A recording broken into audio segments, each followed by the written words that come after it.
Check, check, 1, 2, check. All right, I think we're working now. Let's try this again. Ladies and gentlemen, welcome in everybody.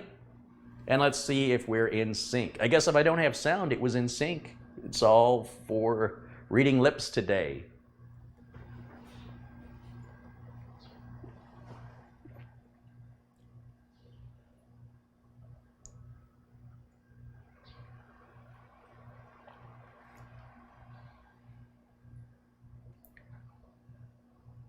So hopefully we're able to be in sync right now. Let's hope. Otherwise, still struggling with OBS, and then of course having to turn the microphone on always helps. All right. So I'm just going to do a short broadcast today. I'll try and get this wrapped up in 90 minutes or less. Congratulations to our winners yesterday. I'm sure they're looking forward to receiving their new machines, and the community is the thank for that. The community is providing those machines, and the community is deciding who gets them. Do not email me and ask me for a computer. I do not make that decision. You've got to ask the community. Red Dragon, who was a previous winner, has donated $2 to the channel. Thank you for that. And yeah, so congratulations to those folks. And also, I got Jason's system shipped. Jason sent me his system for repair. It's a Pentium G, pretty low end. And he put it in a really bad case. And then he said, I got a better case for it. And the case he bought is just as bad. It's a Corsair, like a Spec 01 or whatever they call it. It's junk. Not everything Corsair makes I'm a fan of. And I'm definitely not a fan of that particular Corsair case. So what I did is I gave Jason the old streaming hardware I had and sent that out to him. That's $100 in shipping to go to Jason, and he's going to reimburse me for that, which is kind. I'm not going to charge him for anything else. And we'll take his old components along with the new case, and that'll be a future giveaway. I've already got it installed and working. I just have to do the cable management on it. And then I think I still have 4 more of the Dells to give away. A Second Chance IT got slammed again and has temporarily taken down their Amazon store until they can get caught up with orders. So if you were clicking on that link in the prior video to look for some great off-lease computers at a great bargain price, and the link isn't working, it will work again in about a day or two. They got slammed with orders. Unfortunately, because it's not a direct link from me, they don't know that it's because of me. So we're going to just back off of that for a little bit, and we're going to work with them to determine how much of their traffic's being generated by me, because that's a potential sponsorship opportunity. I would love to work with them on a more regular basis, and seem like a great company with great people selling a product at a great value, and I think it's I feel very comfortable recommending them to you guys. So if you're thinking about ordering from them, my suggestion to you is to hold off. Right now, like I said, they got slammed with orders. And if we hold off and their orders go down, then they'll know it's because of me. And then when I tell you the green light's on and you want to go back, and they'll replenish inventory, so they'll have more to choose from, and they get slammed again, there'll be no doubt that this is all the results of this community.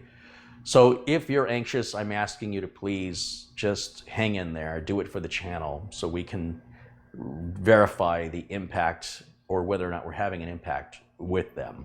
Until they can provide me a link to measure the traffic, we just have to go based on what everybody's doing. There's no shortage of computers. You don't have to order right away. You'd be doing yourself a favor if you wait, because they got cleaned out pretty good. So they always have new inventory coming in. Give them a couple of weeks. I will make another video and give you a green light, and then we'll check and see if they get slammed again and they have to shut the channel, if they have to shut the store. This is the second time they've done it. I don't agree with this. I think it's a bad idea to shut their store down. It sounds like they're understaffed. That's the only negative thing I can say about it. I really do not like this attitude of we get slammed, we shut the store down. It does not seem like a very good business model. However, assuming that's coming from us, then I'm going to ask you one more time, don't order anything from them right now. Let them get caught up, let them get hungry again, and then we'll slam them with more orders, and then they'll be able to know for sure it's us doing it, and maybe they'll want to be a bigger part of the community than they are now. We can only hope, because I do really, really like them. And I'm going to talk to them about this whole closing the store to get caught up thing. They're way too big of a company to be doing that. That's what I expect some mom and pop organization to do. There's a serious problem here that I have to discuss with them if we're going to continue. In the meantime, a few more contributions have come in. So let me say thank you to OG Gaming for the $2 contribution. Watch Engadget has contributed $2 as well. And Kane Dingle has contributed £1.99. He says, like the channel, OCD makes a rock solid PC. Joseph Panariello has contributed $2, and Andrew McKinnon contributed $2 Australian, saying, new day, new stream, another donation. Tony Wallows contributed 99 cents, and I think that catches me up. Did I miss anybody? I hope not. I think I got everybody. So what I want to do today, this is a machine behind me that I built, I think it was about 16 years ago.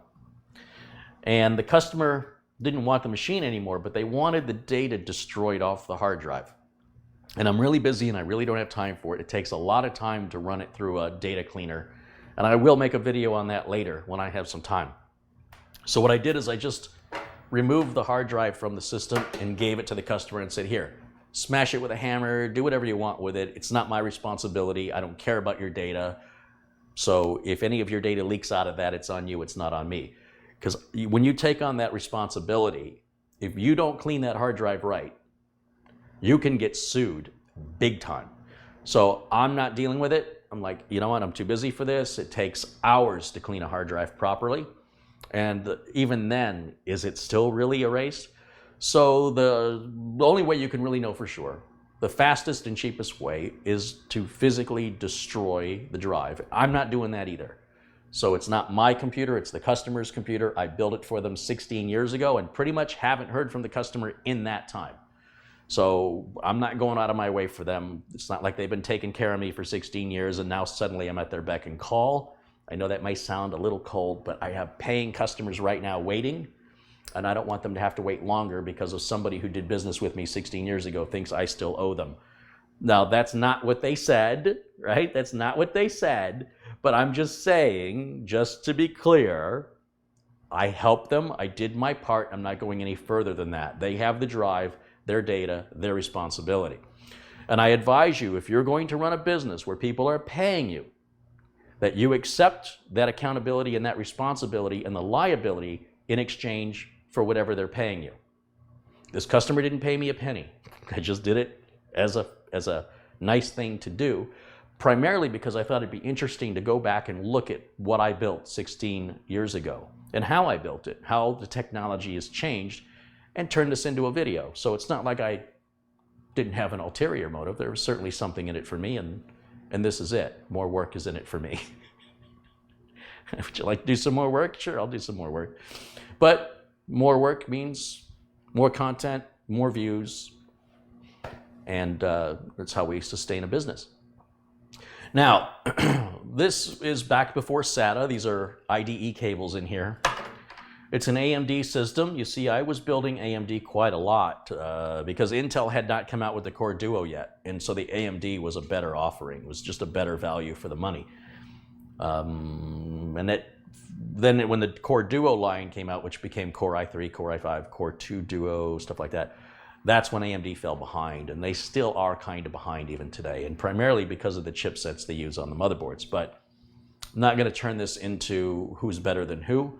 You spend your money on what you want to spend it on, and I'll support what people pay me to support. So if you want to order an AMD system from me, I'll build it for you. If you want to order an Intel system from me, I will build that for you. And if you have a problem with any system I build for you, I'm the guy you'll call when you have a problem. If you don't like that, you can build it yourself, and when you have problems, you can fix it yourself. That's how business works. But anyway, so here we've got the IDE cable. This was a case I was buying all my parts locally. This is long before ordering parts online from places like Newegg and Amazon. I would go to a local shop or a local distributor, because if I had a problem, I could return the item and they could exchange it, and my customer didn't have to wait. However, the downside of that was a pretty limited inventory. I could choose between one of about maybe 20 motherboards. That was it. You know, maybe hard drives. You had an inventory choice of maybe a dozen to 2 dozen of each item. depending on what the item was. There was no liquid cooling. There were no, third-party cooling fan. None of that existed. There were just a couple of brands of memory and a couple of sizes to choose from, and you'd have to wait in a line for the customers ahead of you to be helped, and it was a small operation. One person could be helped at a time. So it was a big investment of time and money, gas, getting in the car, driving across town to go get the parts, find out something's not right, drive back and return it. But at least I didn't have to wait with regards to shipping anything. And so that's how I used to do it back in the early days. And so whatever reason, the case inventory changed constantly. There was never one case I used over and over because they didn't sell the same case over and over. They'd sell a case for a period of about 3 to 6 months, and there'd be more new cases and other cases wouldn't be offered anymore. So if a company wanted 10 computers, I advised them to buy them all at once or they're not all going to match, and I have no control over that. Now that's changed for the better. When I go on Newegg or Amazon or any of the other sites where you can buy computer parts, I have an incredible inventory to choose from. And if I can't find what I'm looking for, I can always go somewhere else to find it. So that was the downside and the upside of buying locally. Also, buying locally, couldn't really price shop. It was that or going to a retail store like Best Buy or Fry's Electronics, where returns were always a hassle. They were always quick to look for reasons why they were not going to exchange or refund your money because you did something wrong. Nothing more offensive to me than to go into a shop and have a 16-year-old kid with no real experience in the industry tell me I caused the problem. So I had enough of that. It happened once and it never happened twice because I never went back to Fry's Electronics because of that. I spend way too much money on parts to be treated like that, especially from somebody a third my age. But regardless of that, well, back then they were probably half my age, but still, it was very disrespectful. And I don't need to pay money to be disrespected. I can get disrespected for free on the internet anytime I want. Anyway, I was just kind of curious to see what it was I built and how it's held up over the years. And what I'm going to do is I'm just going to disassemble it because the machine is of no use whatsoever. It's absolutely useless machine. And looking at it, I can already see there's a problem with leaking capacitors.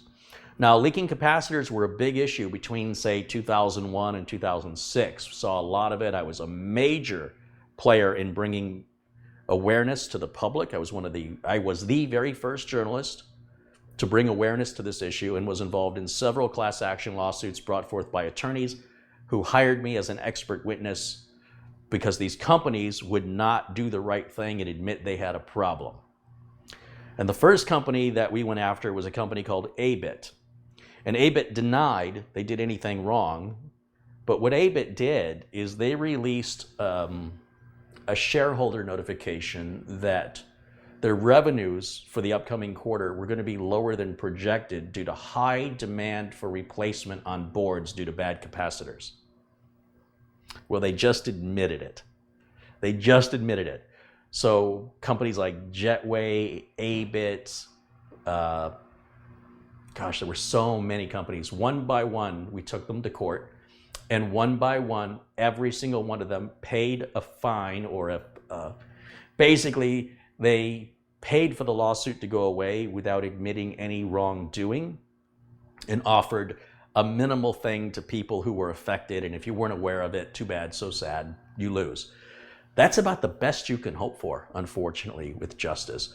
And it's not fair to the people who got burned, but at least the company didn't walk away with all that profit. At least it cost the company some of their profit, cost the customer some of their hard-earned money, and it cost the company some of their hard-earned money. Nobody won here. There was no winner. No company admitted fault, and every company settled out of court. And Abit was the first to fall because of that notification sent to shareholders regarding their quarterly income and why it was not as projected. That was what started a domino effect. And I'm very proud of that work as a consumer advocate, that these companies at least they had to pay back some of those profits, and they didn't get away with it. It's a shame that the customers who got burned didn't get reimbursed, in my opinion, properly. But it's one of the things I'm most proud of. And I want to show you what a leaking capacitor looks like because I started noticing it. And once I started noticing it, once I knew what to look for, because I was replacing a lot of motherboards, different manufacturers, it was weird. And I just happened to notice it on a board, and I kept some of the old boards that were bad, thinking I might go back at and try and fix them. And once I went to look for the bad caps, they all had bad caps. And let me show you what a bad cap looks like. If we zoom in here, where I want you to look is going to be, there's a series of caps running right down here, right where my finger is, right along the edge of the heatsink. Let's see if I can zoom you in and you can see. Let's see, let's go this way. Let's zoom it in a little more. What you're looking at right here, you see these little black, you see these caps over here? These are perfect. These should look exactly, well, these over here should look like these. But you can see this is bulging on the top, it's not flat, and this is leaking, this black goop. That's the electrolyte inside, or the electrolytic fluid inside the capacitor coming out. The capacitor is expanding, it's heating up, gases on the inside are expanding, and it's causing it to burst. It looks very much like a little battery, and it leaks very much like a battery would leak, like a AA battery. It's not as tall or quite as wide as a double or AAA battery, but in a very similar way, it functions in a very similar way as a battery. It doesn't have the retention, let's say, but that's really all you need to know without being an engineer. That's good, that's bad. Good, bad. Can you see it? I've actually unintentionally scraped, when I rubbed it with my finger, I kind of scraped some of that stuff off. But you can see these are completely flat, and you can see these are domed. And this causes all kinds of weird problems to occur from a computer. It'll behave very erratically. You'll get errors for no particular reason. It may restart. It may only do it once. It might do it 6 times. It might never do it, and then it might do it again, and then it might do it all the time, and then it might stop again. It's maddening to solve that kind of a problem. It is absolutely maddening. In the chat, they want to know, can it explode? No, it won't explode, but it can catch fire, and there were some instances of fires. Now, where this got really worrying is that this wasn't limited to just motherboards and computers. This was also in the television screens in airplanes. The circuitry used in an airplane may have used these same capacitors. Causing a fire in the plane while in flight was a very real concern. Wherever capacitors and electronics are used, if they use these knockoff capacitors that manufacturers slipped in there. And let me tell you what the story was. So the story from one motherboard manufacturer is, we contract out to have our motherboards built by these factories in China, specifically to the parts we specify. And so it's not our fault that they, the company we hired, made a deal to buy a knockoff product, didn't confirm it with us, didn't check with us, and they fooled us, and now you're holding us responsible for it, and we don't think it's fair. And we're saying, it's your product, it's your name, and it's your responsibility to quality control. And the fact that you failed in that, and you did not properly audit and maintain the quality coming from your contractor, yes, you are 100% responsible. Because I didn't buy it from them, I bought it from you, and I expect your quality on it, not theirs. And so to just sort of pass the buck and say, well, they didn't build it to our specification, you shouldn't be telling that to me. You should be telling it to them long before it gets in my hands. This sort of lack of accountability was very disheartening. Do the right thing and own up to it, admit to it. Well, God forbid they did that, because then that would open the floodgates to lawsuits. Well, needless to say, there were a couple of lawsuits involving computers catching fire and burning people's buildings down, with the likely cause from forensics scientists leading back to bad capacitors on the board or in the power supply itself where the high voltage is. Now, I have personally seen these motherboards catch fire. And there's really not a lot that can burn in here. However, one burning that one particular lawsuit where they asked me to get involved was a paint shop. And all the chemicals and everything involved in painting, like painting cars, that went up like you wouldn't believe. Highly flammable. The whole thing went up and everything was lost. And I believe that was a Dell computer involved in that one, though I'm not exactly sure. My memory's a little foggy on that one. And I can't remember if that was settled out of court or what happened with that. But when you understand the difference between a hobbyist and a professional, these are the kind of things you're not going to get from other YouTube channels. They don't get involved in this. You just don't see it. They're there to entertain you. I'm here to also educate you and bring you on board with real-world consequences to the actions caused by the manufacturers, or even in some cases, technicians causing significant damage to corporations and companies that can teeter those companies into bankruptcy because of the negligence of the tech that they hired and trusted to do the job, whether that's through espionage, intentional or unintentional, viruses, malware, installing incorrect parts, leading to downtime, employees who can't work, customers who can't be helped, and the money financially, depending on the size of the company, depends on how long they can withstand that kind of a hit. Smaller companies, doesn't take much to sink them. It's one thing when you're in your garage and you're tinkering and you set your garage on fire, that's on you. When somebody's paying you to do a job and you set their garage on fire, that's a whole different world. And that's what I'm here to convey to you.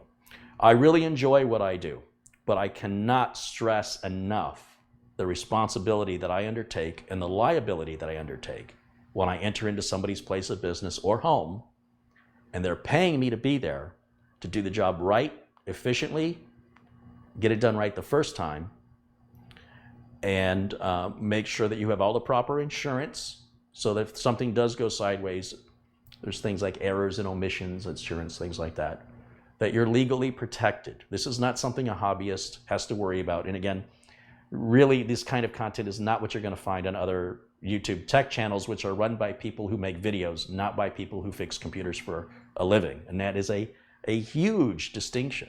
And if you want to be a tech, if you really enjoy it and you want to be, I want you to understand what you're not getting from those other channels so that you can know what to expect and say, okay, I still want to do this.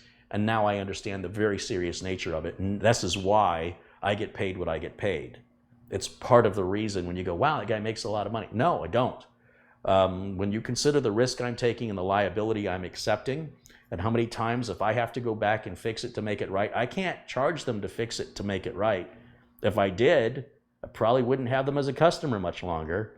And without customers, I don't have a business. So I'm doing it for my own benefit.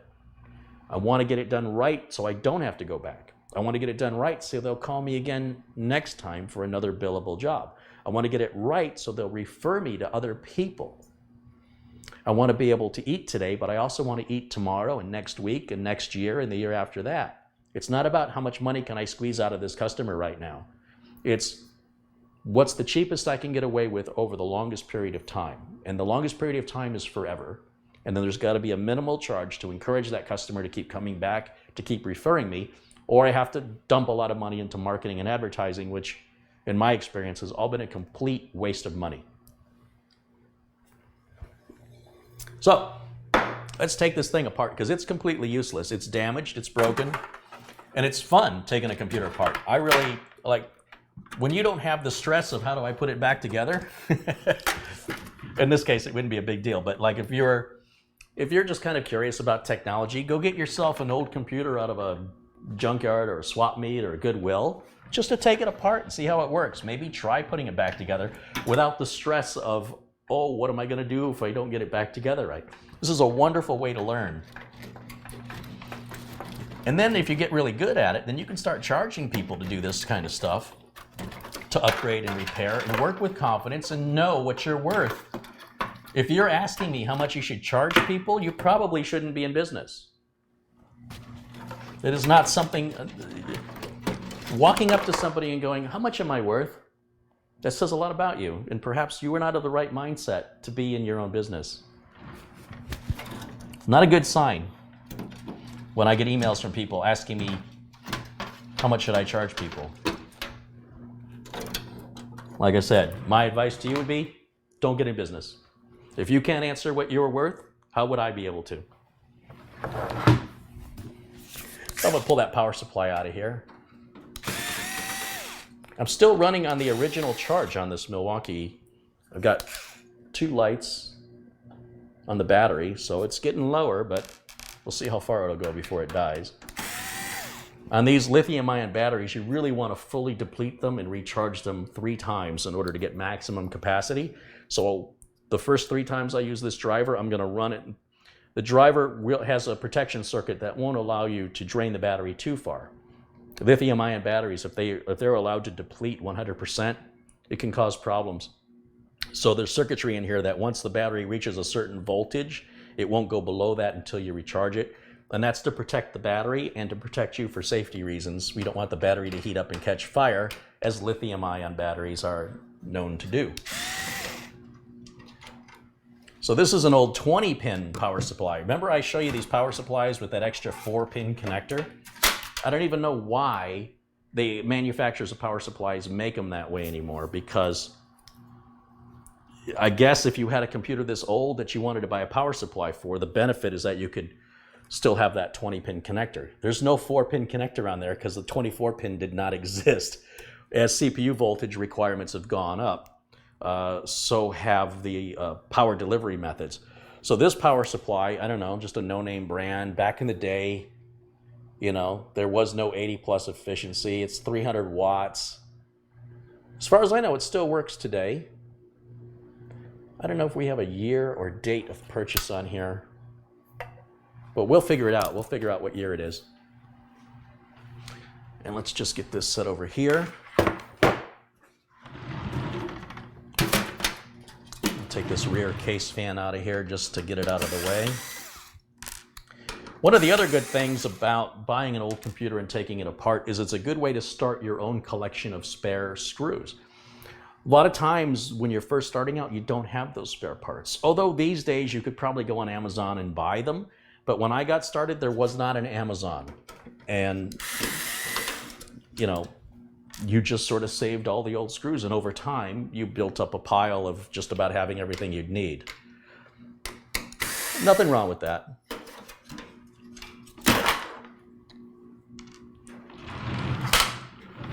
This still has a floppy drive in here and a card reader. Let's take those both out.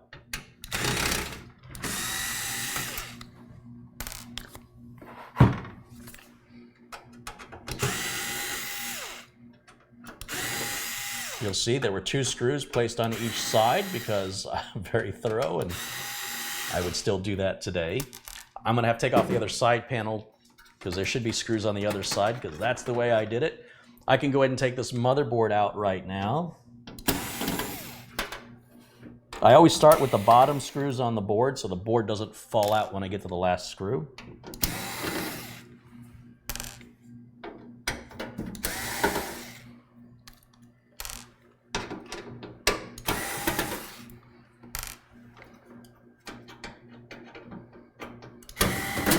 There it is. And I/O shield right there. So what is in this thing? Let's find out what this CPU is. I hated these stupid heat sinks. These are the stupidest design. This plastic would get dry and brittle and crack. What do we have in here for RAM? Just one thing at a time. Buffalo. Anybody remember Buffalo? Used to be a RAM manufacturer. They still might be. I just haven't heard from them in a long time.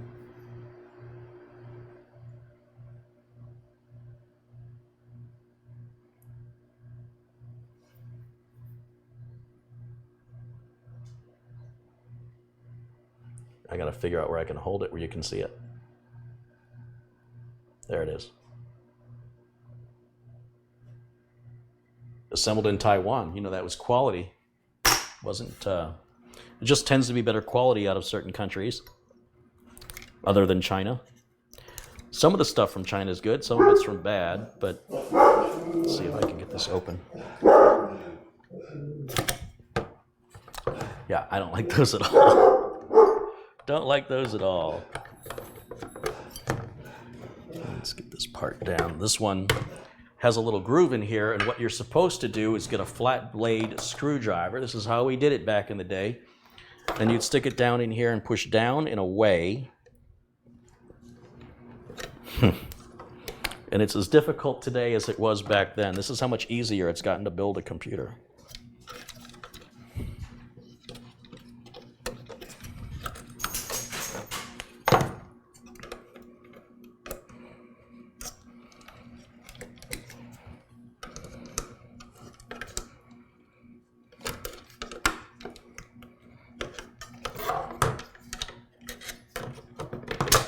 There we go.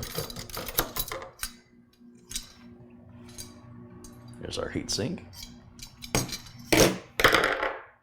Actually, I don't need that anymore. Let me get a paper towel and I'll wipe off that thermal compound and we'll see what the CPU says.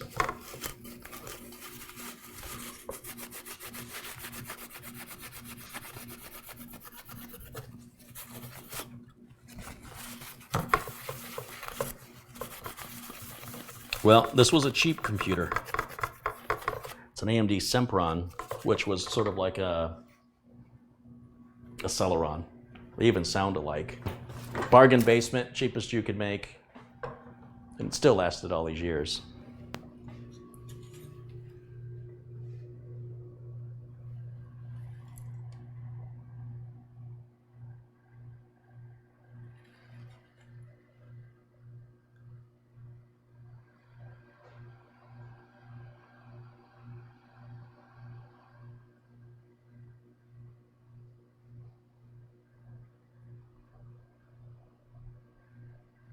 You can really see those busted capacitors right along here. You can really see how they're domed on the top. They're no longer flat. And you can see the insides leaking out. Especially on that one, right? Is it that one right there? No. Where is it? It's on the other side. You can see where it's actually separating on the top. Yeah, that's a real fun problem to diagnose. There's the make and model of the board right there. MS-7142. It's a K8MM-V model. Maybe somebody can tell me the year that was made. I want to say 16 years ago, but I'm not exactly sure. A K8MM-V.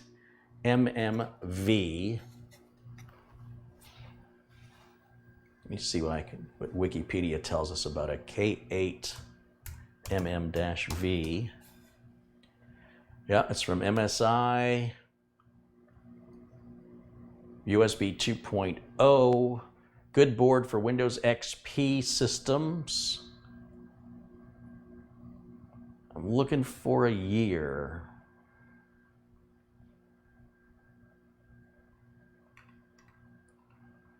One of the ways you can find a year is just type the word review and see when the review was written on the particular part.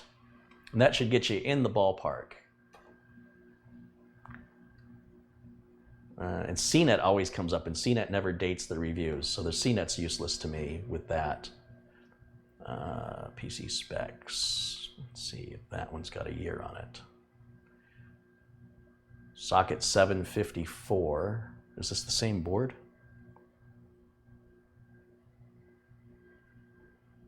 K8MM-V, micro ATX.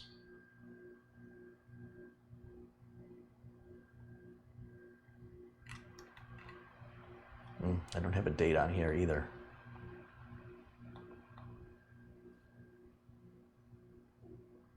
Probably looking about 2004. 2003, 2004 would be my guess. About 16 years, I want to say. Definitely not 2006. No. This would have been old in 2006.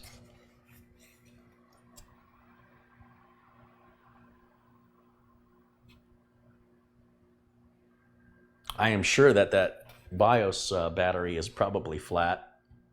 Why don't we check it? So you can see the BIOS battery, the CMOS battery is right there. And you just pull this little spring back and that battery will just pop out of there. Sometimes you need a little screwdriver to give it a little motivation to pop out. We don't have to worry about breaking anything, that's for sure.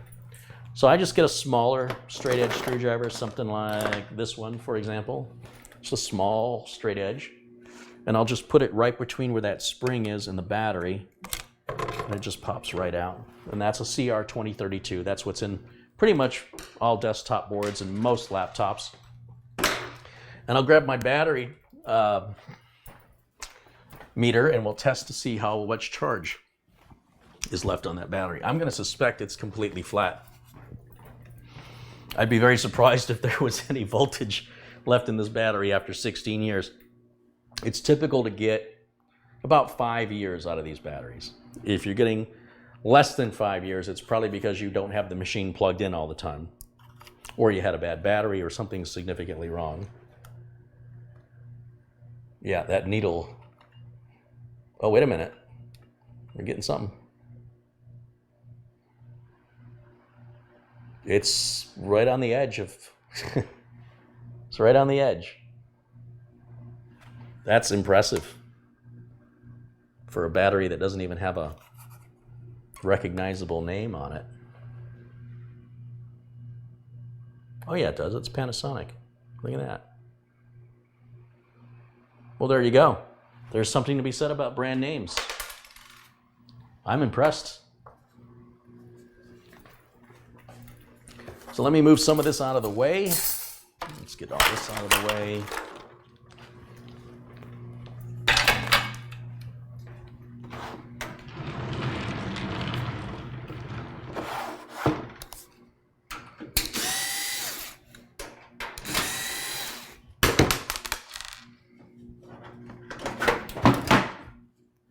Here we go.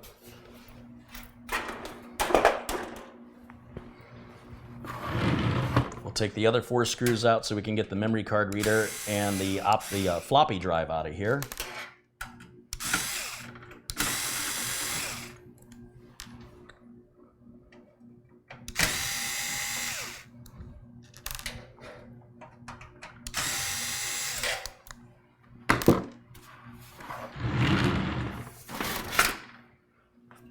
Floppy drive? Anybody? No, thank you. And the old USB 2 memory card reader.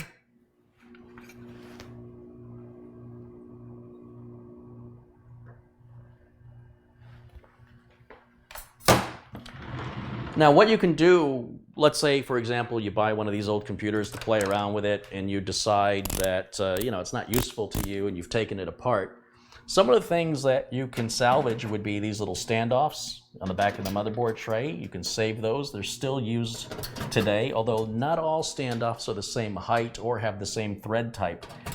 But you may run into a case, or you may get lucky that these do fit if you should need them. Again, these days you can pretty much order whatever you need off Amazon or eBay, but this is a skill I learned to survive in business before that was an option. If there's any screws anywhere in the case, take them out, no matter what they're for. You may find another case where they're needed. Sometimes, back in the day, we would put screws into every single one of these expansion bays on the back, on these PCI covers. These are just knockout plates, so they didn't come with any screws, and if you knocked one out by mistake, you had to provide your own cover or deliver it to the customer with a big hole in the back, which I would never do. I would never do that to a customer, but I've seen people do it. And then, let's see what else we've got going on here. Oh, the optical drive, that can come out.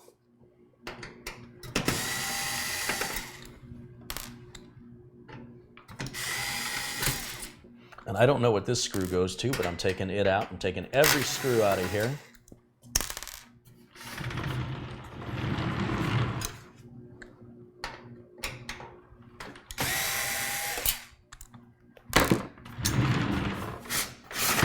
Whew, it's a little dirty. An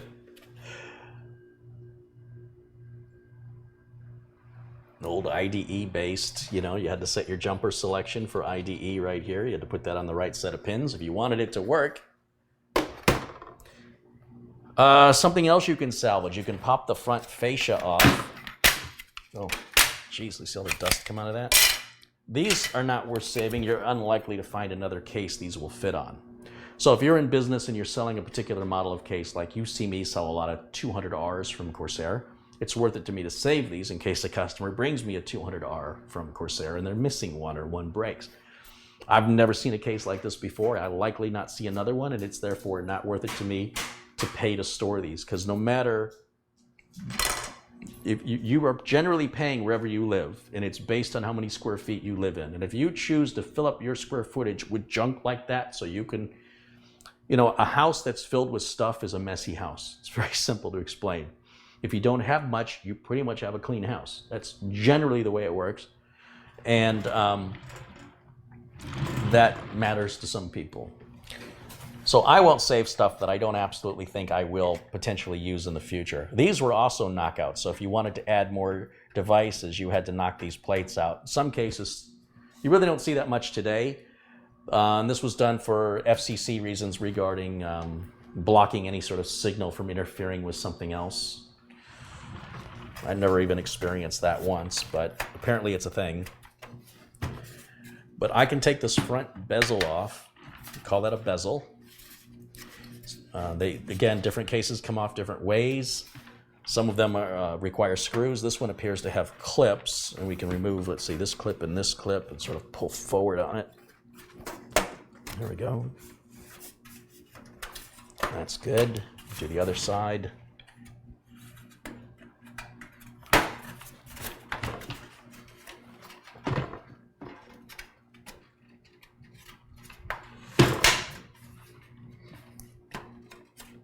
And it really doesn't matter if I break it, but generally it's a good rule to practice not breaking it.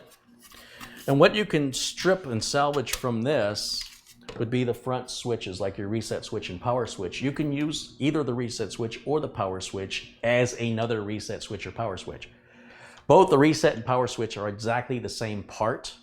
So if you only have a reset switch, you can use that as a power switch. If you plug it into the power switch part of the motherboard, you'll see me do that all the time when I'm working on a system. You'll see me bring out a bare switch on wires. It was something that I salvaged from another case. It might have been a reset switch. It might have been a power switch. They're the same switch. How it behaves depends on if you plug it into the power pins or the reset pins. So be aware of that. There's no difference between those two parts. And in order for me to get this out of here, I have to cut the cable ties. There was no cable management. This was cable management back in the day. There were no case windows. There's certainly no RGB lighting.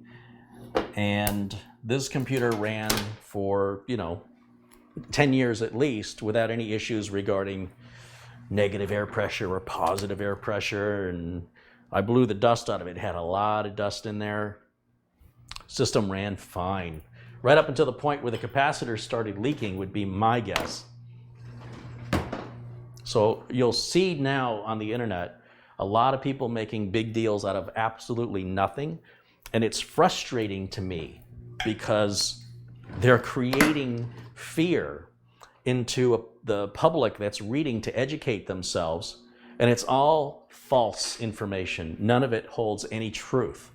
Or in most cases, it doesn't hold any truth. And it can come from some of the most, what you think are reputable sources. But that differentiates the hobbyist from the professional. And again, when there's a livelihood at stake for both you and your customer, what somebody on the internet says doesn't matter. What matters is the reality of the situation you find yourself in. And that will always trump anything you read or any video you see, because you know from real world experience that is wisdom. And people, sometimes they're nasty and they just want to see how gullible you are. Other times they were told by somebody they believed and they're then giving you that information without themselves verifying it. They've accepted it as true. I don't encourage you to accept any information that's true that you cannot verify, regardless of the source. There is nothing as indisputable as real world experience. And I hope that you can take what I tell you and put it into action and have your own experience. And you'll know. That's the only way you'll ever really know the truth. And until you do that, I advise you not to advise anybody else of anything you've read or any video you've watched as though you did it yourself.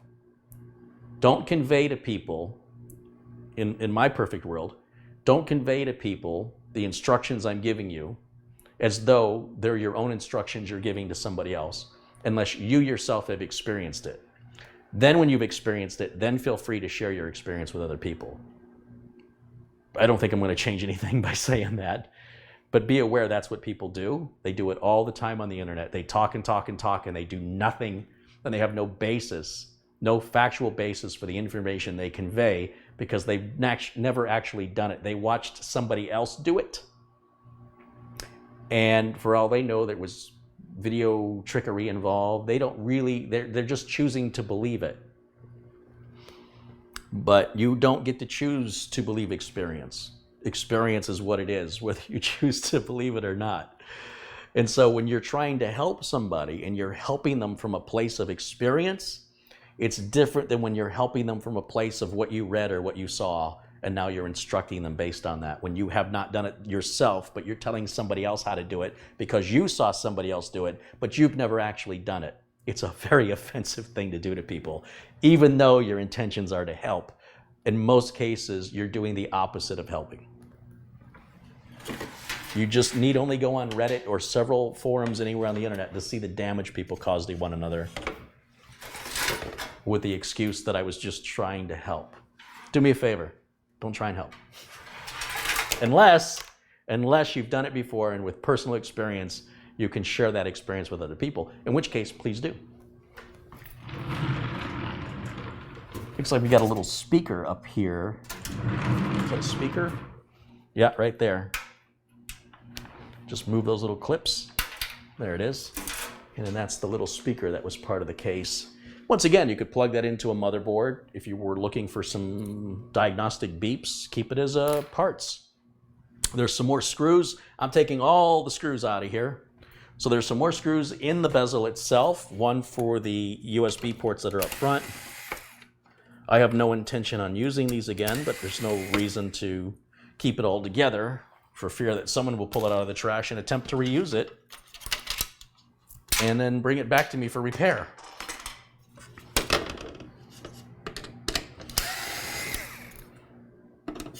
And as I mentioned in other videos, there are some laws from the IRS that claim if you were writing off something that is a damaged or unusable part, that part must be destroyed in order to avoid a scam where people put it in the garbage and then come back later and take it out of the garbage. So they do require proof that the item was destroyed before you write that off. It's a very common practice. You'll see that like big stores like Best Buy have a big, giant compactor. It's way in the back of the store, often outside by the loading docks. And when they have to destroy damaged equipment because it costs more to send it back and the vendor says just destroy it, they have to they can't just say, here, you want this, you can take it home. It's not like a restaurant where it's like, we have a little extra food here, you want to take it? It doesn't work that way in business. And if they get audited and are found they're not following the proper protocols, then all those write-offs will not be allowed and the company will have to pay accordingly. So you can keep this whole piece if you wanted to, which has the power switch on it right there. It's got power LED, hard drive LED, and then the reset switch is right there. And you can just keep that, put it in a drawer. And if you're working on a system outside of a case, you can plug in whatever you need. You want all 4 of them plugged in, or you just want to plug in one thing? It's up to you. This piece here is just the front bezel, what's left of it. Dust is still falling out of it. And that's it. That's the whole system. And that's what it used to look like, and that's how we used to build them. That's how I used to build it. That is one I actually built. That's what my handiwork looked like 16 years ago, approximately. And does anybody have any questions for me at this point? And let me just take a look at some of the contributions I've missed and give you guys a shout out. Donnie Seegers contributed $2. Thank you, Donnie. Paul Hoynix contributed $3.99 and says, Happy Easter. Thank you. Happy Easter to you. Matt Foster's contributed £5. He says, I'm late to the stream, but have a Coke on me. Right on, Matt. Thank you. And let's see. Watch and Gadget contributed $2. Says, Carey, you're a great teacher. Keep teaching. Well, yes, sir. Don Kopp Jr. has contributed $10. John Yasuda has contributed $10. Money for chicken wings and fresh hot pretzels. I got my chicken wings yesterday and they were delicious. But now that you said fresh hot pretzels, it's been a long time since I've had a fresh hot pretzel. Did I hear somebody say Sonic served pretzels? Is that true? I haven't been to Sonic in years. Never really cared for their food, but if they got hot pretzels. There's a gas station chain here called QT, and I can get a hot pretzel there. It's pretty good, but it's a little doughy.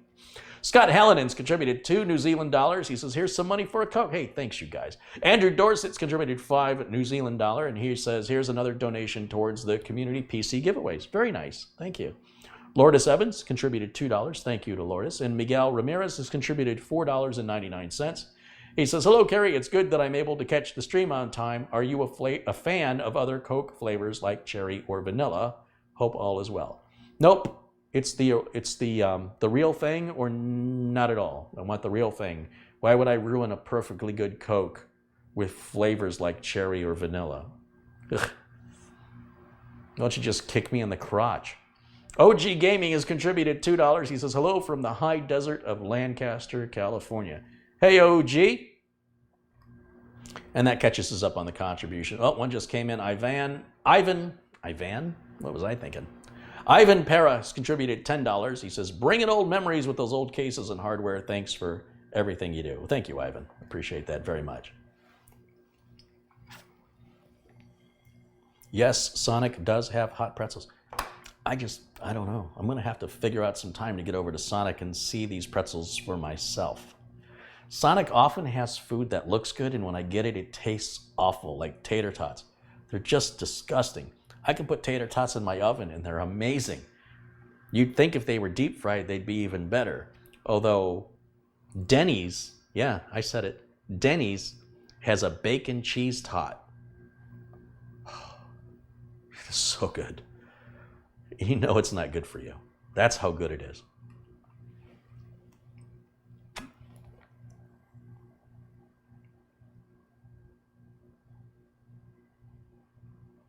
Carey, show people the jumper on the IDE drive so you know what you're talking about. All right, well, this lesson doesn't really benefit you today. But if I were teaching you back in the 90s, I would be telling you that you would take your IDE cable. This is what a hard drive IDE cable would look like. It's got a connector in the middle, a connector on the end, and then there's a long bit before there's another connector. And if you're lucky, they're color-coded. So it would be blue to blue, and this one not necessarily would be color-coded, but blue would generally go to the motherboard. But the part that's really long before the connector, that part went to the motherboard. It's got a notch on it, so it can only plug in one way, and you can hook up to 2 hard drives or a hard drive and an optical drive or 2 optical drives, and you would put the master on the end connector, and the slave would go in the middle connector. So master and slave. Now, when you would hook up a cable, like let's say we were going to hook up this CD, well, this is actually a DVD reader writer, so this was pretty expensive. This is probably $100.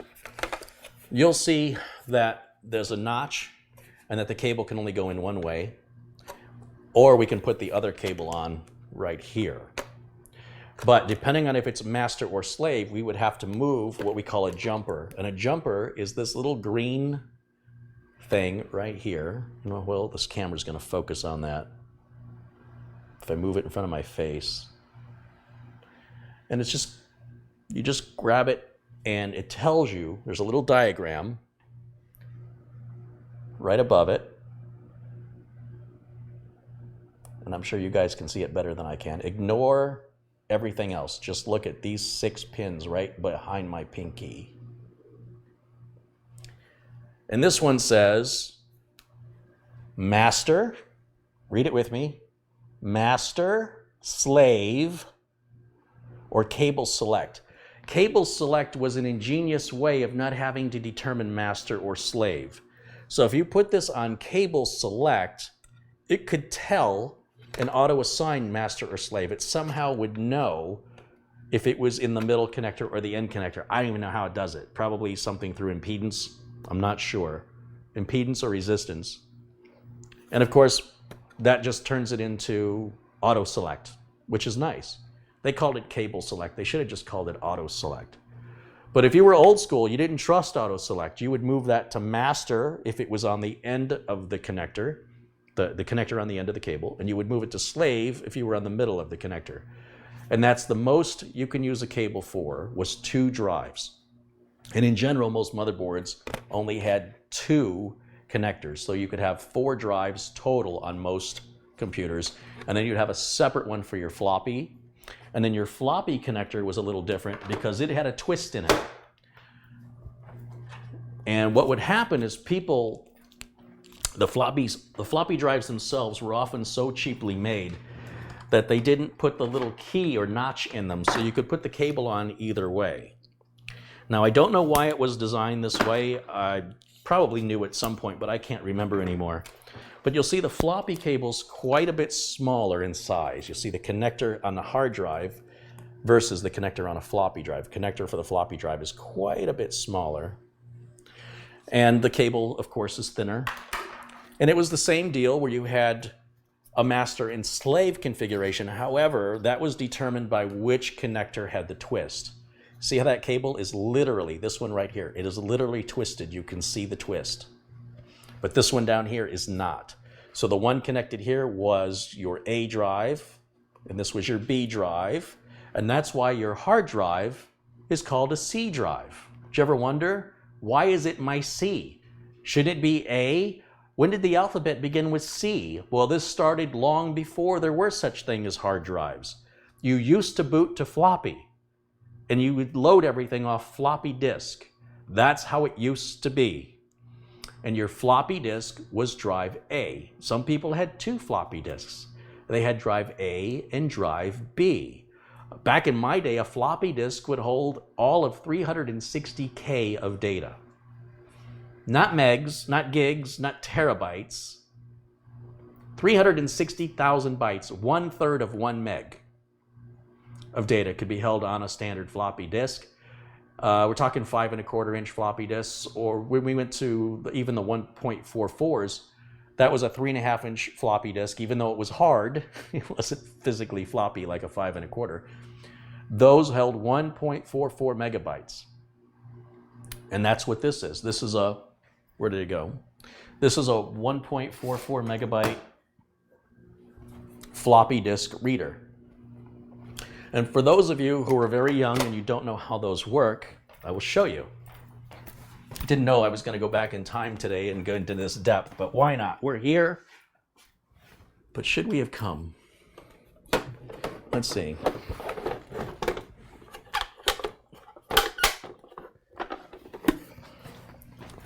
When I would service computers, long before the days where everybody had optical drives, there was no such thing as USB. I would have a bunch of utilities on random floppy disks, and these floppy disks would constantly fail.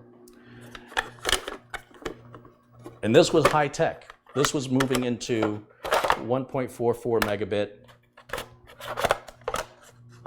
Here we go. We'll just grab this one. iMation was a big maker of floppy disks.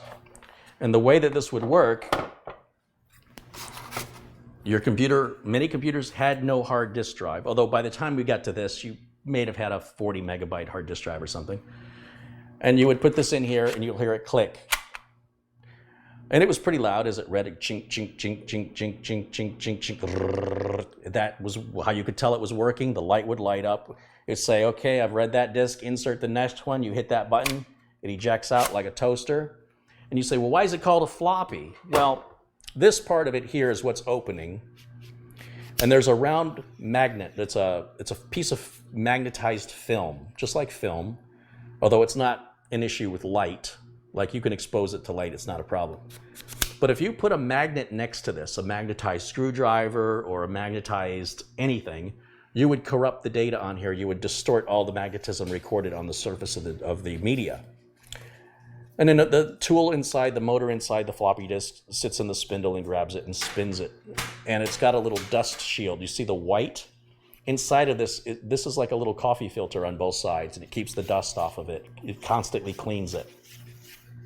So when you insert that in, it moves this aside, and now the media is exposed, which doesn't hurt anything. You would not want to expose the media on a hard disk drive, or you'll ruin the hard disk drive. But this is magnetized.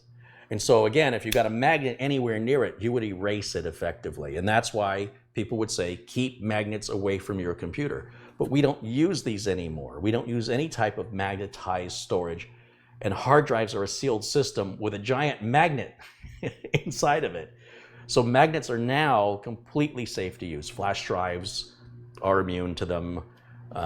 Your hard drive is immune, mostly immune. You'd have to have a really, really powerful magnet to affect your hard drive. But floppy disk, it was relatively easy to get a magnet even somewhat close to it. And if you wanted to make a floppy disk read-only, so let's say you wanted to disinfect a computer that had a virus and you didn't want the virus transferred onto your floppy disk, you would move this little switch back here, and you would move it either up or down, right? See that move? And that would write protect it. So if that switch was in this position, I believe, that means you cannot record anything. This is read-only. And if you move it into the down position, then you can read and write to it. That's how easy that worked. And yeah, these were 1.44 megabyte, and it even tells you on the door here, even though it's an iMation label, this is actually made by Memorex, and it tells you it's two-sided high density. So in other words, it's using both sides in order to get 1.44. It's about 760K per side. So that's double density. 760 times 2 gets you to 1.44. I think I got all the math right. It's been a long time. If it's not precise, I'm not trying to really, I'm not going to test you later, okay? But that's the gist of the information as best I can remember it. And that's how we used to do things. And these were called floppy disks because the disk inside of the plastic is floppy.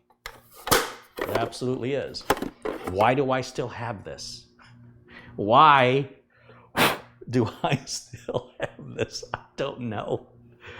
It's like a close friend. I don't know. Eventually, I moved to carrying a CD wallet with all my utilities on CD once customers all had CDs, and eventually to a flash drive once everybody had USB ports. And then eventually now we just go online and get what you need. You don't have to store your own stuff anymore. The internet is your personal storage device. It really is.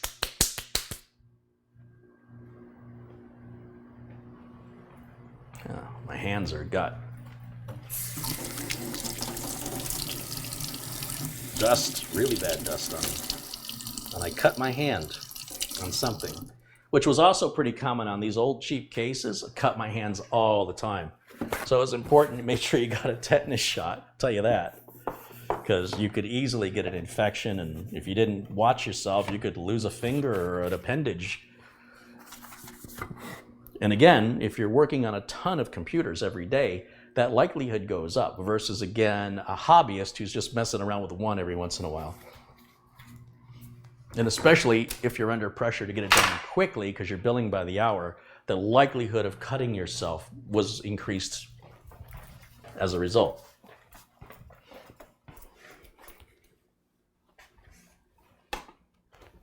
So anyway, yeah, I had no idea I was going to go into that level of depth today, but that's probably 1990. My first year working as a computer tech was 1991. Prior to that, I was just a hobbyist, just a guy playing around with his computer. And the hard drives I was installing at that time were about this big. They still use the same 4 screws that we use today. It's hard to believe that those little screws would withstand and hold up all that weight. And they sucked down a lot of power. They had a lot of platters on the inside. They're very loud. The lights would often dim when you turned them on. You know, you turn it on, the lights would flicker. And they were very expensive. I could never afford to buy what I was building for customers, but I was the guy who had to put them together for AutoCAD systems for a company, a very, very large company based in Chandler, Arizona called TriStar Computer Corporation, TRI-STAR. And they were around a long time, and they were very well respected in the AutoCAD community, and started getting into, by the time I left, they were getting into radiology and being able to allow radiologists to be able to work from home with dial-up modems to see scans of x-rays for more immediate diagnosis than having to get in the car and drive to the hospital. We were starting on that in the early 90s when I had left and moved on. We've come a long way since then.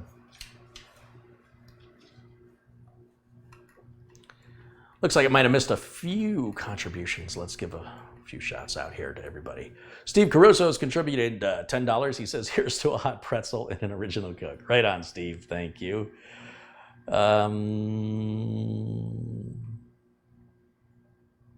Nighthawk says, thank you so much. You and the community have helped me out in a wonderful way, and words cannot explain how grateful I am to all of you for doing this for me and others like me. Nighthawk is a recipient of a computer the other day. I look forward to using the computer and watching your terrific videos and live feeds. Thank you. Love, that's the best payment you'll ever get right there. It doesn't get any better than that.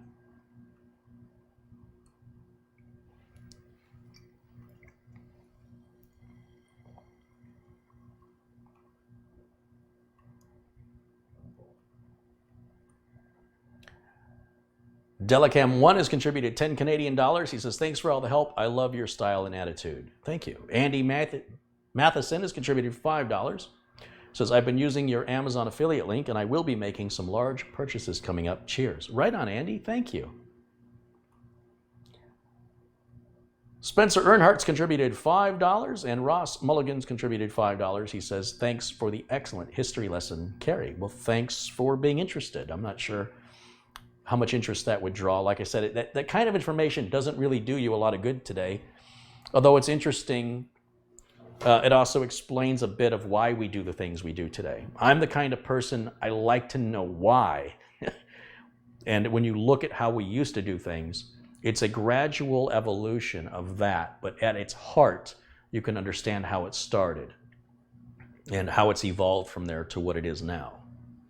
In many ways, things are very much the same, and in many ways, things have changed quite a bit. You'll see that motherboard doesn't have all the built-in stuff, does it? Yeah, it still does. So when I was building systems, the motherboards did not have built-in audio. You had to buy a sound card. They most certainly did not have built-in networking because nobody had a network. You'd have to have a lot of money to have a network. So you put in a modem. And of course, there were no USB ports, and there was certainly no built-in video. You had to add your own video card, your own audio card, and your own modem. And if you needed a network card, you added that too. So motherboards used to have, 8, 9 slots, just straight down. And it wasn't uncommon to fill them all with necessary items.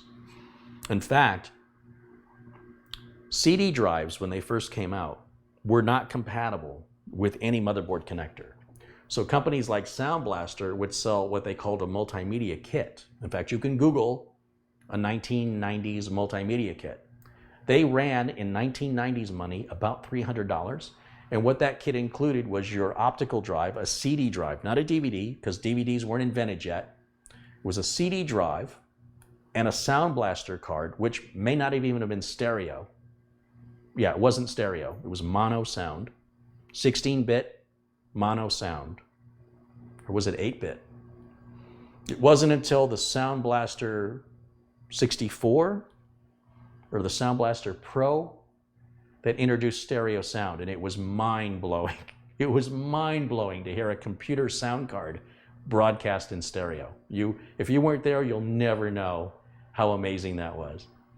I think it was the Sound Blaster AW64, and they were pre-selling them at the Consumer Electronics Show. So if you went to the Consumer Electronics Show, you were one of the first people to actually hear it and order it and take it home with you, long before your friends could buy them. This is before the internet existed. You weren't going online to buy anything. You had to go to CompUSA or a place like Circuit City. And they were expensive. They were over $100. And memory, we used to use what's called SIMs, single inline memory modules. Now we use DIMMs, dual inline memory modules. And we went from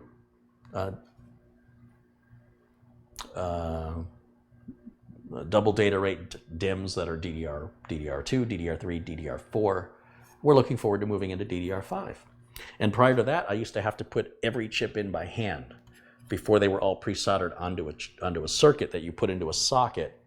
They were multiple sockets. You had 8 chips required, and then optionally a 9th chip for parity if the customer wanted to pay for that, for error checking. And you'd have about 36 of those. So you were, it was about 36 of those. And every time you push one in, you could bend the legs wrong. You had to be very careful. And if it didn't work, it was hard to tell if the leg was bent up without taking it out and looking at it. And then when you put it back in, you risk bending the leg again. Good times, good times. So the skill sets I have developed were a result of doing that kind of work, and I have done my best to evolve with the technology. And I've done my best to be able to explain it to people in a way that I wish somebody would have explained it to me, because it helps for me to understand it better if it's phrased in a less technical way. So that's why I do what I do, and that's how long I've been doing it. And I've loved it as much today as I love it back when I first started. But you do notice I get frustrated a lot when I hear people who refuse to let go of the old ways. People who insist that creating extra partitions on a drive to separate programs and data makes any sense at all. Those people are trapped in the past. Defragmenting hard drives, the people who recommend that are trapped in the past. There's a lot of techniques that we used to use for very good reason and that we don't use anymore for very good reason. And these people are so full of themselves, they will go onto the internet and tell people, this is how you do it, and you should listen to me because I've been in this industry for 30 years. Well, that's your problem. You learned everything the first couple of years and you stopped learning, and you're still telling people how to do stuff like it's 1994, and you don't even realize how obtuse you are. It's so frustrating because they come off as though they're better than you and they know more than you because they've been doing this for so long. And the problem is they've been doing it for so long, they're not embracing or accepting the full understanding of how the technology works today and why that advice no longer applies. And it drives me crazy because I beat myself up all the time when I find I'm doing something in a way that no longer makes sense. It's humbling, but ultimately it's very important that I recognize it as soon as possible and then adapt. Otherwise, I'm going to be a relic and I will be useless at my job. Then what am I going to do to earn a living? So it is critical to my livelihood that I don't just keep building computers, but I understand why I'm doing it the way I'm doing it, that it makes sense.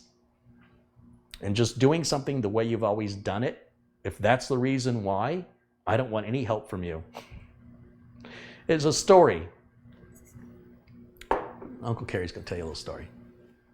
And I've told this story before, so it may be familiar to some of you. Every Easter, it's almost Easter. I'm just realizing how perfect this story is. Every Easter, the little girl notices that when her mother makes the ham for the family dinner, she cuts the end off of the ham. And one year, she can't figure out why. And she says, Mom, why do you cut the end off of the Easter ham? And her mother says, because that's the way my mother always did it.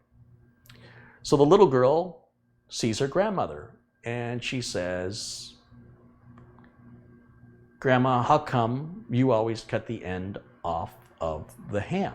And she says, because that's the way my mother always did it. Well, it just so happens this little girl's great-grandmother is still alive and well, and she visits her great-grandmother, and she says, how come Mama and Grandma always cut the end off of the ham? Because they say they did it because you did it. And she goes, well, dear, I don't know why they do it. I did it because my pan wasn't big enough. This is why traditions are a really stupid thing, in my opinion. To do something because it's what we do, to me, is not a good enough reason to continue that behavior. If there is a meaningful purpose behind what we're doing and we understand why we're doing it, I'm on board.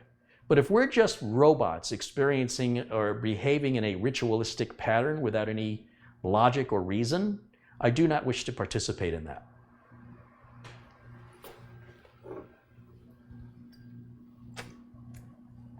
It's a good story, right? I like it. It's one of my favorites. Really drives the point home that I'm trying to make. If anybody's got any questions for me, I'll be happy to take your questions right now.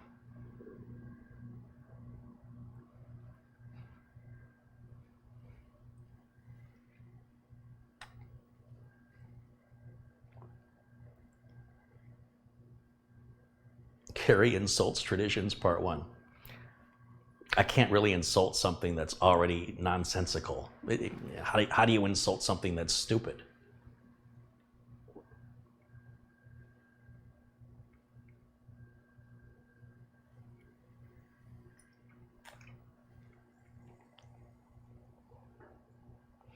Justin says, I just bought an Optiplex 3020 i5 4590 CPU with 8 gigs of RAM for about $150. It was a retired workstation thanks to your recommendations.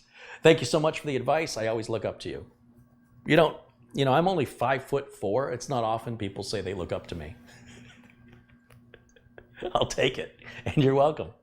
It's good to save you some money.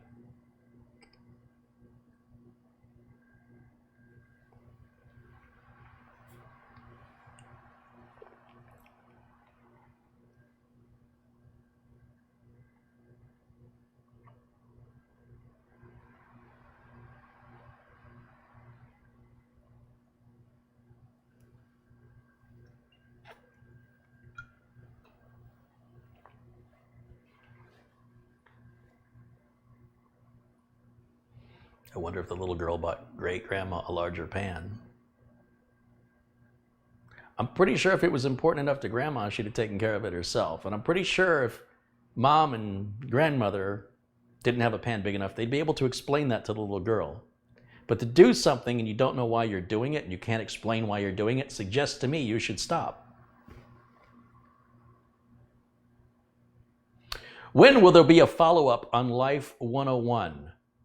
Very soon, very soon. I'm going to work on episode 1, which is actually, episode 2 is the first episode, and episode 1 is the second episode. This is the thing about life. Sometimes things don't fall in the order you expect, but it doesn't make it wrong. And so episode 1 will just talk about what you can come to expect, what my goals are in the channel, what I'm trying to achieve on the channel, what the purpose of the channel is. And episode 3 will bring back my buddy Ron, who appears in episode 2, which is the first episode and the only episode that exists currently on the channel. He's going to come back, and we're going to explore attitude and perspective and the choices we make voluntarily or involuntarily and why we make them. And I'm very interested in this type of philosophy. It's nothing that's about right or wrong. It's about introspective and trying to be objective and self-aware at our own behaviors and the behaviors of others to help understand and be forgiving of why people may do the things they're doing without even realize they're doing it. Hence, perhaps forgiveness is justifiable when somebody doesn't realize the consequences of their behavior. And that makes your life easier when you're not carrying resentment and anger and bitterness about somebody who's callous and cold and they're just blissfully unaware the whole time. I am far from a master at this. I work very hard at it and I fail all the time, and I get angry at myself for taking the bait that other people lay out there instead of being a bigger man and walking away from it, forgiving it. Because it's a lot easier on life for me personally to not take that stress on. But there are some things I cannot stand for, and I could not live with myself if I just walked away. And it's a hard judgment at times to make, and it's something I will practice my whole life, and I can only hope I will get better at it. And I hope that other people who see a value in that will join the channel in value and see the value as well of what I'm talking about. And for those who don't, they can watch other stuff. I don't care. It's really not made for them. And it's something that's very important to me to talk about, because I feel like the news media is controlling people. It's poisoning people's minds and making people paranoid, rude to each other, and damaging, all in the name of profit. And the damage it's causing can be stopped voluntarily by those it's impacting once they realize what they are voluntarily subjecting themselves to and allowing themselves to be manipulated by. So this is about control and intention. And sometimes life just happens and there's nothing you can do about it. But you can always choose how you respond. You can always choose your attitude, and you can always choose your behavior. Always.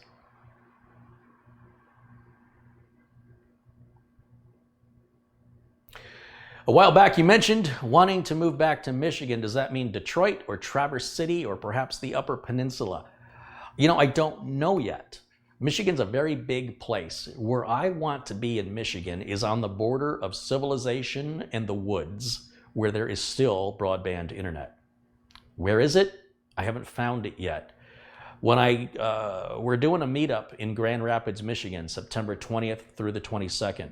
And I don't really remember Grand Rapids very much as a kid, and I haven't really spent any time there as an adult. You can better believe that I'll be looking around at homes, the internet service, the population, the behavior of the culture of the people that live there, to see if it's people like me, if I feel like I'm still at home.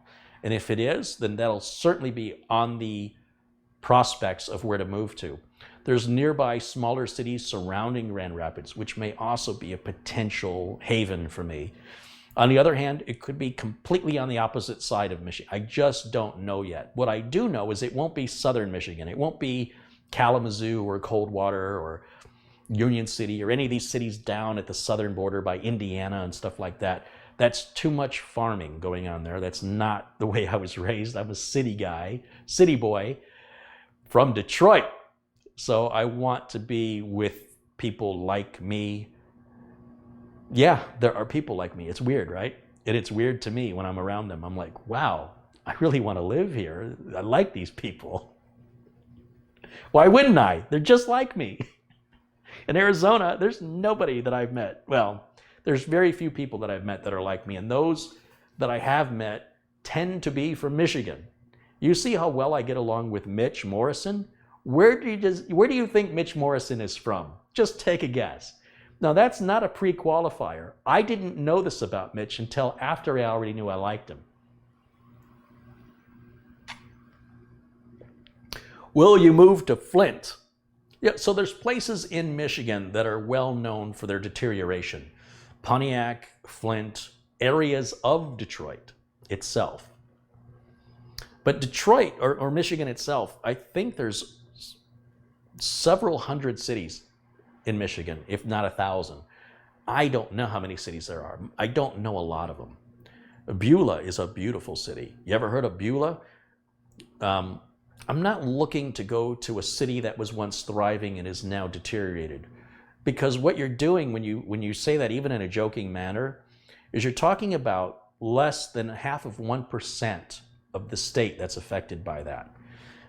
Over 99% of Michigan is not only beautiful, but it's thriving, and the people there, the reason why they live there and haven't moved away is because they want to.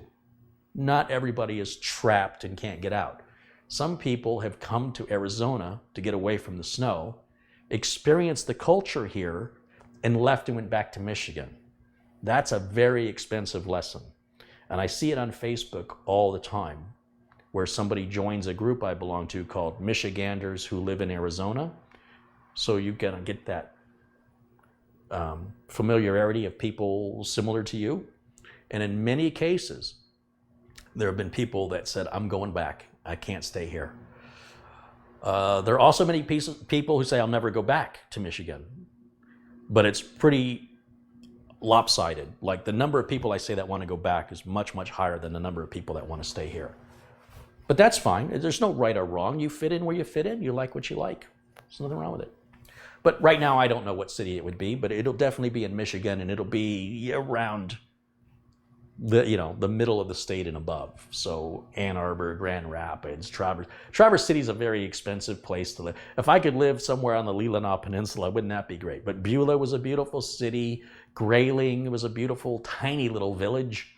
That might be a little too small for me. There's more cities that I can name, honestly. I could probably sit here and name cities for an hour if I had a list I could read, because I don't know that many, but I know there's a lot. And we won't even get into all the little islands like Belle Isle and stuff like that are. And then you get to the Upper Peninsula. That's a little too in the woods for me. It's very, very cold, very, very dark a lot of the time. And you're not going to have the latest internet access and stuff like that. That's more people that want to sort of get away from that. If you want to get away from the technology, go to the UP. Yeah. Not to say that there's no technology there, but you're not going to get the latest fiber. You're not going to be one of the first people on the planet to get the latest fiber optic network in the UP. It'll be quite the opposite. Probably going to be dealing with satellite access for a while. And, that's not a bad thing either, depending on what you're looking for from where you want to live. But we're still a ways out from that. And, I'm very much looking forward to the trip to Grand Rapids, not only for the convention, but also just to kind of evaluate, is this where I want to live? I don't know. I have no memory of Grand Rapids. I can't tell you what it's like. But I've looked at the numbers and the population count, and everything looks really good. And everybody I've talked to that has been in Grand Rapids loves it. Never had anybody say, stay away from there.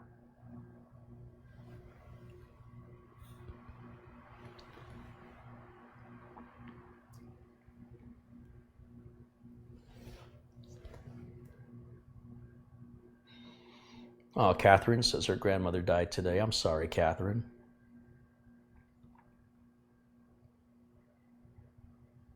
Arlund3 has contributed $5. Says, come to Ypsilanti. Here's a little something for giving me ideas for successfully completing a refresh of a friend's computer he gave me.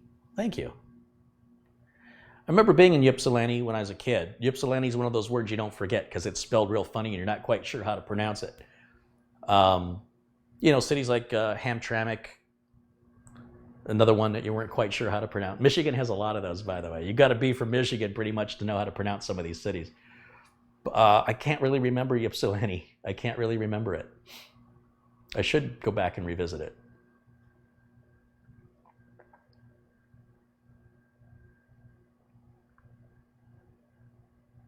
Is a Samsung 970 EVO Plus 500 gig compatible with an ASRock Z370 Extreme 4? That's one of the most bizarre questions I've ever got.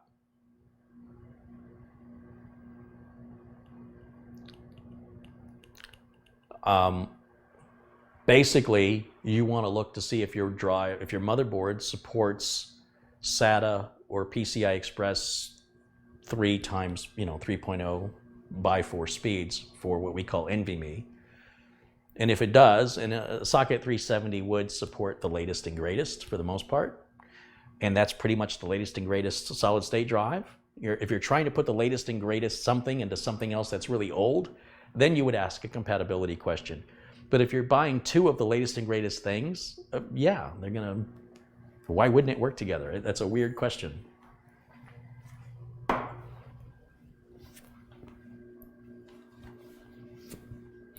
Keith says, come to Scotland if you want towns and cities that are hard to pronounce. No, that's Wales. I'll go to Wales if I want to go somewhere where I can't pronounce even the street names.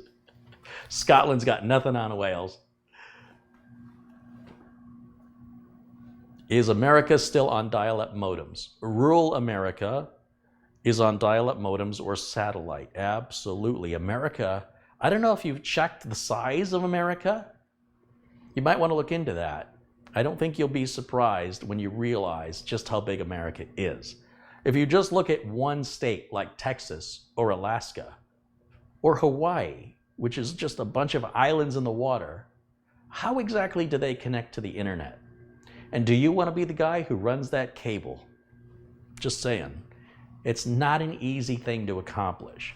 And so where there's a big population and a lot of money, like, Hawaii, versus where there's people living in wooden shacks in the woods who don't have a lot of money, that will determine if you have dial-up or broadband. For the most part, that's a rule that applies everywhere in the world. Go to the Green Wall Great Fish and Chips. In what city? Will a PCI Express card work in a PCI slot? No, you'll never be able to get it to fit. The plug and the socket won't go together. No. PCIe has to go into a PCIe socket. Now, if it's a PCIe by 4, you can plug it into a PCIe by 4 socket or a PCI by 8 socket or a PCIe by 16 socket, even if the socket's this big and the plug that you're plugging in is only that big. If it fits into the plug correctly, it's going to work. But PCI slots pretty much don't exist on motherboards anymore. They've been pretty much gone for a couple of years. So you don't want to plug something that's PCI Express into a PCI slot, even if you could, unless you want to start a fire or toast everything. That's why these things have different names.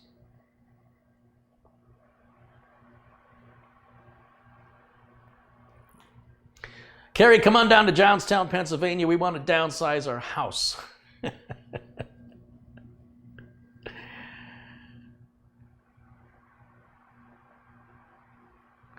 Nick says that fish and chips place is in Grand Rapids. You'll have to remind me, Nick, because that sounds good to me. I won't remember in September. I won't remember tomorrow. But remind me. I'll definitely check it out.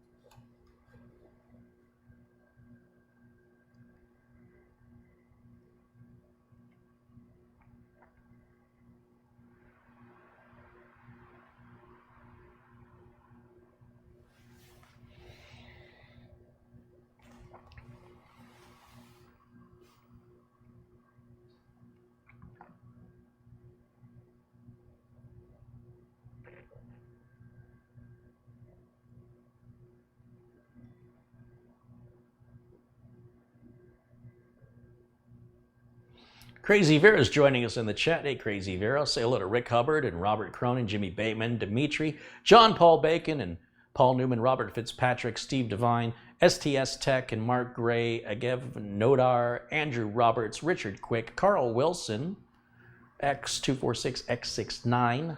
That's easy to say. Nick Poverman, Muscle for You 85, Gray Wolf, Scott Hanlon, and Catherine Anna Hauserman, Tony Wallow, James Zender, Ed Hatherley, Niles Van de Sand, Wayne D. I386, Michael Dane, Dan Nilsson, Fast Alpha, Sid 1701D9, Harry Taylor, Jim G, Shane Schellenberger. Hey, Shane. Just noticed you were in there. Gabriel Granados, Glenn H, Smelly Elvis, C:\DOS says Carey should work for Intel. Carey did work for Intel. Carey does not want to go back to work at Intel. No, thank you.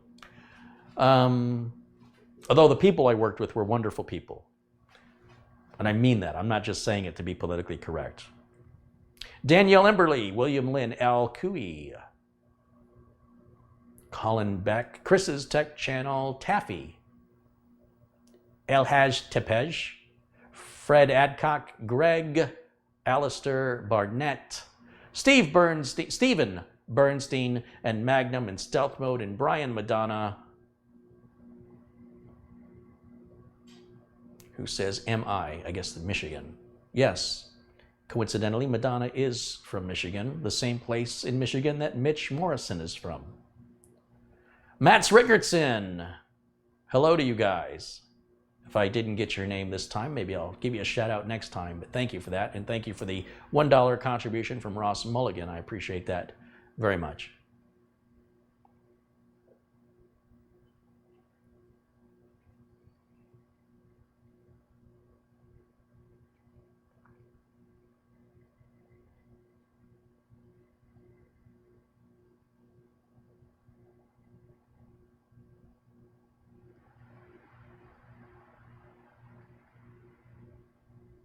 Francois Guibal says, hello.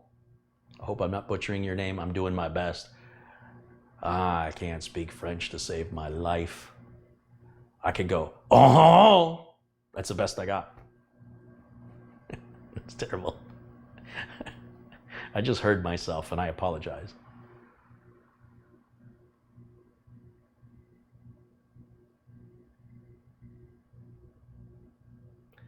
Jesse Kirk says, how was your dad? When I spoke to him, his speech is much clearer, but he has some very serious short-term memory issues. He'll ask you the same things over and over. He's not quite sure where he is any of the time. He looks good and he sounds better. He's in physical therapy now. He will probably be in physical therapy a long time. He will probably need to have somebody, he probably need to go to like an assisted living facility at this point for the care that he's going to need. He's going to need some full-time care. But he's out of the hospital, which is good, and he's in the rehab facility. And we're not quite sure where we move to next at this point. And unfortunately, the family, instead of bonding together to help each other, is attacking one another, criticizing one another, and it's making it much more difficult than it needs to be. And it's not something I wish to participate in. You know, my father is several hundred miles away, and as my brother is several hundred miles away in the opposite direction. So my dad is sort of at the mercy of the situation that he's selected for himself to live in.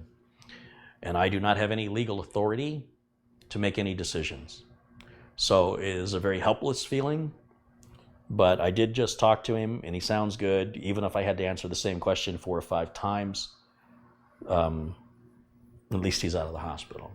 And we'll see how it develops. Thanks for asking. It's another friend of mine's going through the very similar situation with his mother with some early stages of Alzheimer's, and you know, she's not aware of it, and she's creating problems, calling the police, saying he stole stuff from her in the middle of the night, and the police have said, she's calling us so often, you're going to have to do something about it. And then his brother is not cooperating with him, and of course the mother's not being cooperative because she doesn't think anything's wrong. This is what you get to look forward to as you get older. If you're lucky enough for your parents to still be around, this is what you get, many of us. And if you're really lucky, you could be more like Mitch. I think Mitch's dad is turning 92 years old. And I've never met the man, but Mitch very proudly states his dad still has all his faculties, and he's a very lucky guy to be in that situation. And of course, you've got to be concerned that if you're sharing those genes, like of my family, not of Mitch's family, I don't know why I would have Mitch's family's genes. That would have a lot for my mother to explain. But then that's something you should be aware of to watch for if you're reached that age, that you're aware of that potential. I don't know how much that changes anything, but you can at least write up your wishes to give to your spouse or to someone you trust, to know that if you were unable to make decisions for yourself, well, you're in a sound state of mind how you would like them to proceed. People just don't think it's going to happen to them, and then when it happens, it's hard to move forward when there's really nobody assigned to be in charge, or the person assigned to be in charge themselves is also having mental issues and is really not mentally capable of performing the duties, which requires then going to court to overturn a power of attorney that was assigned to them many, many years ago before they had mental issues. It's a very bad situation. But it is a situation my father created and designed. But is it what he would want today? You know, he did that many, many years ago. Many things have changed, and he didn't change that document. He still doesn't think anything's wrong. Donnie Seegers contributed $2. He says, best wishes to your father. Mine is gone. I'm sorry, Donnie. Michael Danes contributed $5. He says, from the great Dane, woof woof.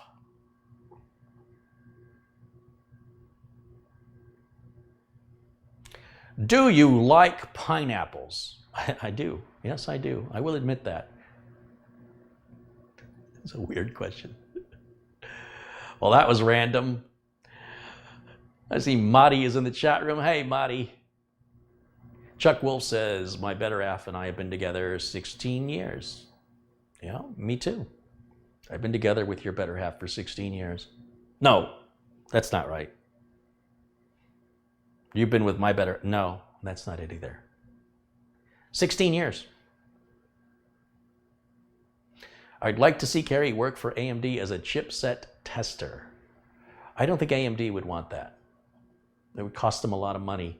to make it right, and then they would probably get sued by Intel, because in order to make it right, they'd probably have to duplicate what Intel has done. And Intel and AMD have a long history of suing each other, even though they're both founded from pretty much the same people working at the same place. 3 people went and founded Intel, 2 people went and founded AMD, all from Fairchild Semiconductor way, way back in the day. And they've been suing each other ever since. Gotta love your coworkers. You never know when they can turn out to be your biggest competitors. STS Techs contributed $3.25. What system monitoring software do you like? My brain. There's no better system monitor than me looking at the computer's behavior and determining if it is operating slowly or sluggishly or bizarrely. Nothing replaces the human brain. No software can duplicate it at this time. We can store information, but these machines cannot exercise real judgment or really understand feelings. You know when something doesn't feel right. It is beyond words. As human beings, we are far more complex. We can speak without saying a word. We can speak with our eyes, with our facial expressions, with our tone. We can say the exact same words in a different tone or in a different pause and say 2 completely different things, have completely different meanings. A computer is not capable of that. Therefore, it is not trustworthy to make decisions on your behalf with regards to telling you if everything works or doesn't. If you require a machine to tell you if something is working, perhaps this isn't the right line of work for you.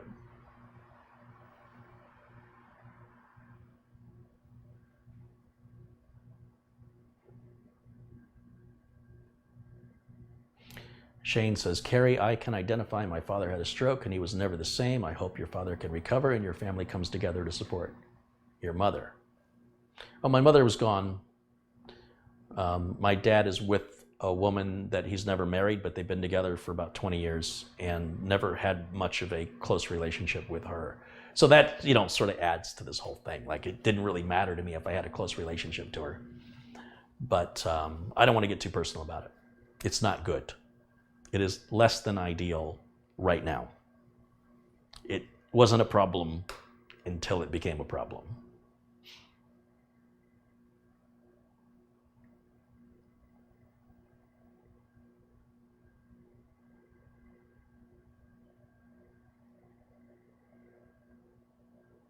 Carla says, my husband and I have been together for 44 years. Okay, you win. That's great. It really is good. I'm sure we have plenty of viewers who aren't even 44 years old. But you picked the right person, What's up? You boys hungry yet? Oh, look at those ears go up. It's almost time. Guys, I'm about to wrap it up. So any final questions? This is it. This is your last opportunity. If you have any technical questions, happy to do my best to answer them for you. Thanks again to all the contributions that came in today. So thanks to John Yasuda and Scott Hallinan, Andrew Dorset, Lourdes Evans, Miguel Ramirez, OG Gaming, Watch and Gadget, Kane Dingle, Joseph Panariello, Matt Foster. What happened to my list? Everything just went backwards on me. STS Tech, Donnie Seeger, Michael Dane, Ross Mulligan, R. Lund 3, Reverend John O'Toole, Jason Fortin. He says, contribution despite your triggering flashbacks to my days of supporting SCSI and Fiber Channel. Yeah, I know, right? Thomas Beckenstowe contributed $10. He says, I love your viewpoint on life.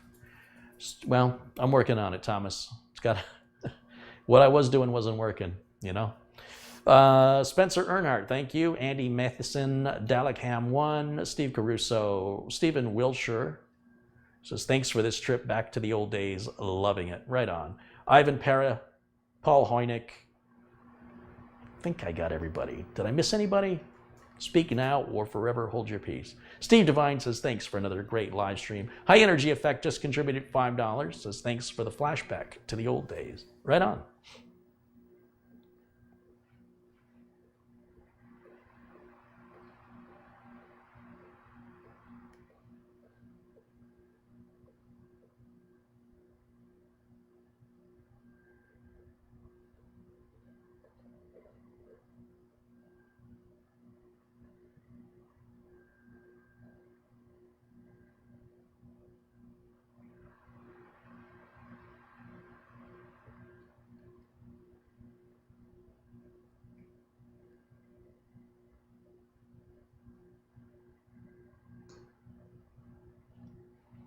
AMD founders did not work for Fairchild. Am I remembering it wrong? Was there a company, they all did work together. Was it a company in Oregon? I can't remember. This is all unscripted and live, so, you know, if I got some of the details wrong, it's live.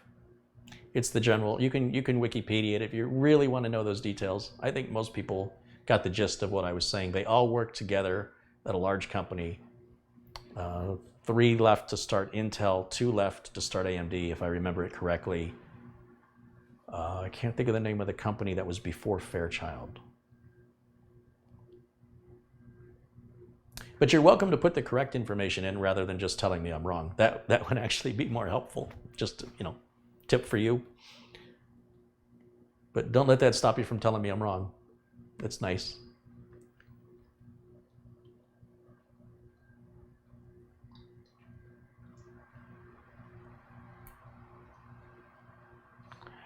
Harry Baldwin, Ben Laird, thank you guys for your comments. I do appreciate that very much. I got another app I'm working on I'm really excited about. It's still a little ways in progress, and I can't wait to tell you about it. I've been working with Nick over at D7 on a project I think is going to blow your mind. I could be wrong. Jason Ryrick, thank you for your $2 contribution. He says, for your awesome continued support. Right on, and thank you for returning that support. I do appreciate that very much. And thanks for donating your old computer, which I have back here. I didn't even get to it today on video, but I did work on it earlier today, and it's back there, if you can see it. That's the new case and the old parts from Jason, and that's going to go in a future giveaway. And it's a pretty decent machine. I don't think it's anywhere near as good as what I returned to Jason, but that's a good thing. Everybody wins.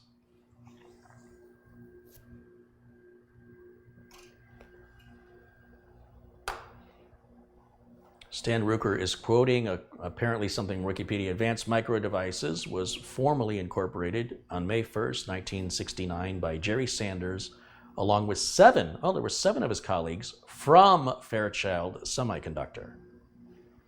Okay, so I wasn't wrong, except on the number of people. I thought it was 2 people on AMD and 3 people at Intel for a total of 5.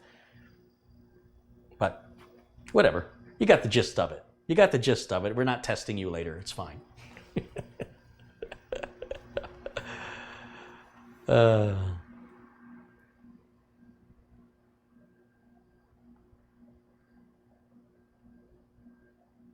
Carey, Nighthawk, one of your moderators, needs a new computer. He uses a phone to watch your vids. Well, Night Rider, you should watch yesterday's video.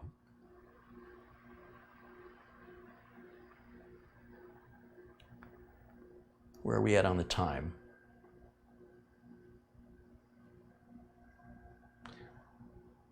Okay, guys, thank you so much for watching. I do appreciate everybody's participation and support. This looks like it was a nice, peaceful chat room today, which is always pleasant. I always look forward to that. At least if we're going to get away from the real world, we can go somewhere where people are nice to each other. And I'm proud to say that that's this place, and I intend to keep it that way with your help. And Delic Wum has contributed $2 Canadian. He says, I'm glad I caught you live for once. Well, you and me both, and hopefully you'll catch me live again. I will be back, let me think, tomorrow. I'm going to put Mitch Morrison to work as my cameraman, and we're going to do another computer build. I'll do the work, Mitch will do the camera work. So there'll be a roving cameraman. We should get real good camera angles. The things should be very clear. And I'll use the dual mic that I used with Shane when he was here the other day. So Mitch will be mic'd and I'll be mic'd. It's not a very good mic. It's not as good as this one. I'll get another one of these later when I can afford it. They're $600 a piece. So what I've got will do. It's just not as good. And I hope I'll see you guys tomorrow afternoon. We'll try and start by 1 o'clock Pacific time. And hopefully we get the whole system built and Windows 10 installed. Everything but the cable management, you know, it takes a while. And that'll be the plan for tomorrow. Randy Ruff has contributed $5. He says, hey, Carey, thanks for another awesome video. Well, thank you. Thank you all, especially all my friends in blue for keeping it civil in the chat room. And yeah, let's hope that you come on in tomorrow. Watch around 1 p.m. Pacific time. Is about when it's when I intend to get started. And we're going to do another computer build. This one's going out for Raul. So if Raul is watching, that'll be your build tomorrow. Thanks, you guys. Really appreciate your friendship, your loyalty, and your support and kindness. It means the world to me. And I will see you all again very, very soon. Until then, bye for now. It didn't work. See? You know it's live, because why would I do that on purpose and leave it in the edit? It doesn't make any sense. I'll see you all again. Hold on. I will see you all again. What am I going to say? I will see you all again very, very soon. Yeah, I think I got it. I'll see you all again very, very soon. Until then, bye for now. Still doesn't work. Why isn't it working?